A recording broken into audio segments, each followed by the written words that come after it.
নমস্কার বন্ধুরা, সুস্বাদু খাবারের গল্পে সবাইকে স্বাগত। আজকে আমি তোমাদের সাথে চিলি পনিরের রেসিপি শেয়ার করব। পনিরের যত রেসিপি আছে তার মধ্যে সবথেকে ইজি রেসিপি আমার কাছে এটাই লাগে, পনির চিলি। তো চলো সেটাই আজকে তোমাদের সাথে আমি শেয়ার করছি। এখানে দেখো একটা টমেটো আমি একটু কিউব আকারে কেটে নিচ্ছি, আর একটা ক্যাপসিকাম কেটে রেখেছি, একটা বড় পেঁয়াজকেও কেটে নিয়েছি, আর 6-7টা রসুনকে ছোটো ছোটো করে কেটে নিয়েছি, আর 2টো সবুজ লঙ্কা আর 1 টুকরো আদা নিয়েছি। এবারে আমি পনিরটাকে কাটবো। এটা 1.5 লিটার দুধে যতটা পনির হয় ততটা আমি বানিয়েছিলাম। তো এটাকে আজকে আমি ট্রায়াঙ্গেল শেপে কাটবো। তো তোমরা তোমাদের মতো করে কেটে নিতে পারো। আজকে একটু জমিয়ে রান্না করতে চাই, তাই কাটিংটাও একটু সুন্দর করে করছি। তো এখানে দেখো পনিরটাকে 1/2 চামচ মতো কাশ্মীরি লঙ্কার গুঁড়ো, 1/2 চামচ গোলমরিচের গুঁড়ো, 1 চামচ এখানে কর্নফ্লোর আর পরিমাণ মতো নুন দিয়ে এটাকে জাস্ট মাখিয়ে রেখে দেবো। এবারে একটা ফ্রাইং প্যান চাপাবো, ফ্রাইং প্যান নয় মানে কড়াই চাপিয়েছি। তো তাতে একটুখানি সর্ষের তেল দিয়েছি, পনিরগুলোকে আমি এখানে ভাজবো। তো আমি আর আমার হাজব্যান্ড দুজনেই পনিরের রেসিপি বানালে পনিরটাকে একটু ভাজাই বেশি পছন্দ করি, তাই পনিরটাকে আমি এখানে ভেজে নিয়েছিলাম।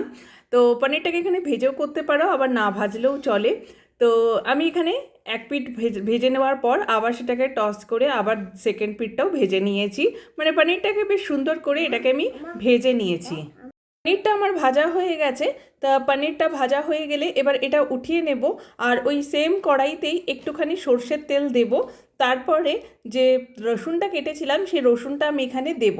তো আমি চিলি পনির কিন্তু এখানে সর্ষের তেলেই বানাচ্ছি। রেস্টুরেন্টে বা অনেকেই দেখি সাদা তেলেই বানায়, তো তোমরা তোমাদের মতো তেল দিতে পারো। আমার কাছে সর্ষের তেলটাই বেশি হেলদি লাগে, তো সেই জন্য আমি সর্ষের তেলেই সমস্ত রান্নাগুলোই করার চেষ্টা করি। তো এটা যেহেতু বাড়িতেই বানাচ্ছি, আমরাই খাবো, তাই সর্ষের তেলেই রান্না করেছি।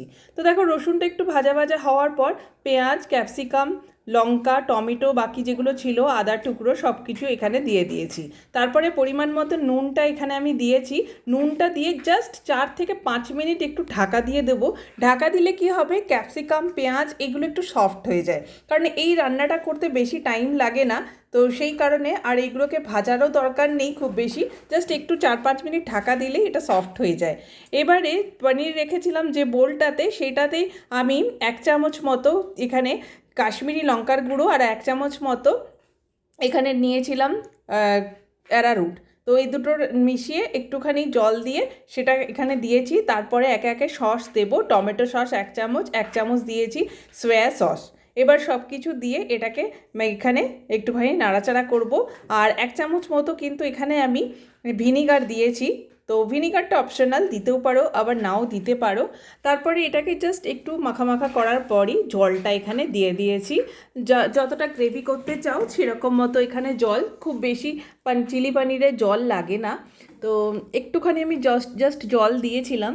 তো তারপরে এটাকে মিডিয়াম থেকে একটু হাই ফ্লেমে করে পনিরটাকে দিয়ে ফুটিয়ে নিয়ে এটা অফ করে দেব। ব্যাস, চিলি পনির আমার রেডি। দেখো দেখতেও কত সুন্দর লাগছে, আর একদম রেস্টুরেন্টের মতো খেতেও লাগে। তো নুনটা একটু কম মনে হয়েছিল, একটু টেস্ট করে দেখলাম, তো সেই জন্য আমি একটু নুনটা অ্যাড করলাম। ব্যাস হয়ে গেল। এবার ঢাকা দিয়ে রেখে দিলাম। এবারে তারপরে দেখো কি সুন্দর দেখতে লাগছে। আশা করি তোমাদেরও ভালো লাগবে রেসিপিটা, একবার এইভাবে বানিয়ে দেখতে পারো। তাহলে দেখা হবে আবার একটা ভিডিওতে। আর আমার ভিডিও ভালো লাগলে একটা লাইক করে দিও। নমস্কার।